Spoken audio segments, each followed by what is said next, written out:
Okay, so now we're going to look at how to calculate the D parameter using XPS.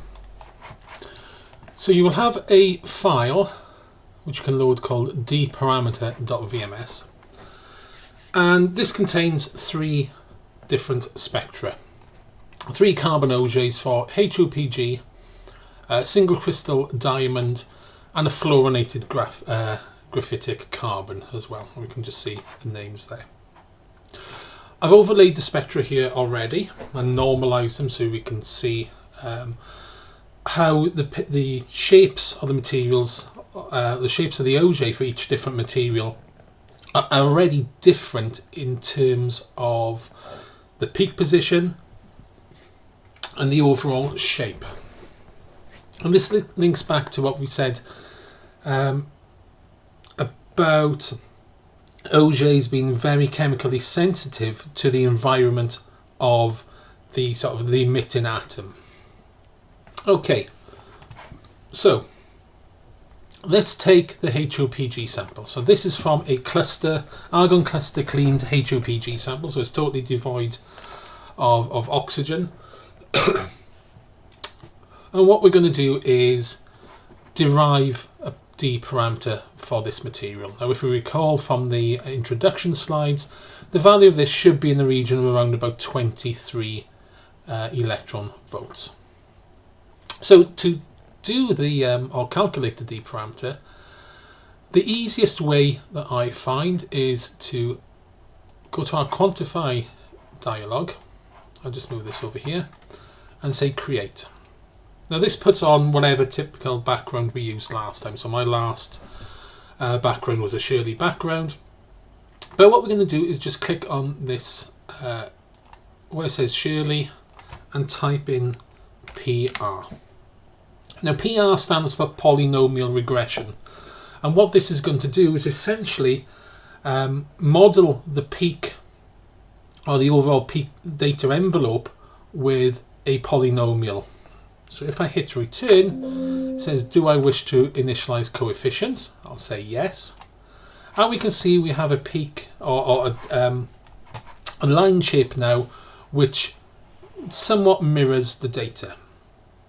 Now, when we said yes to selecting the initialize the coefficients, you may have noticed the numbers changing in this cross-section field.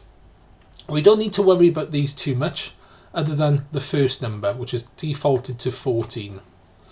If I change this to, for example, 32, and hit return, we can see that the shape that we're producing fits the data much better. If I was to reduce this number, let's go from the 14 that it was originally to say 5, we can see that it doesn't model the data at all. So let's go back to that 32. I can of course pick up to, I think the maximum is 35, and I've picked the maximum. We can see it has a little effect on the data, just tightening up a little bit. But generally a value of 32 to 35 is absolutely fine for carbon data. What this is basically doing is basically having a 35 point, in this case, polynomial to regress the data to this form.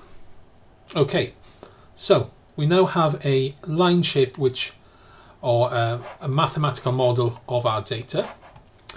Now if we go to our processing dialog again, I'll just move the window over here and go to go to test data rather, then there's this option which says differentiate synthetic envelope, diff synthetic env. What this does is basically work on this synthetic data over our raw data. So if I click on that, we can see we get the first differential of that data. And this is very much like those plots that we saw in the introductory slides.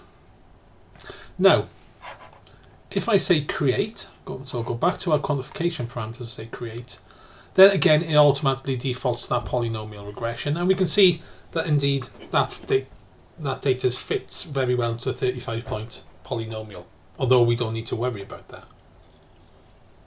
What we're interested in is the difference between the highest point, which you can see CASA has already marked, and the lowest point, which it hasn't marked in this case, because it defaults to the highest point because of this polynomial regression.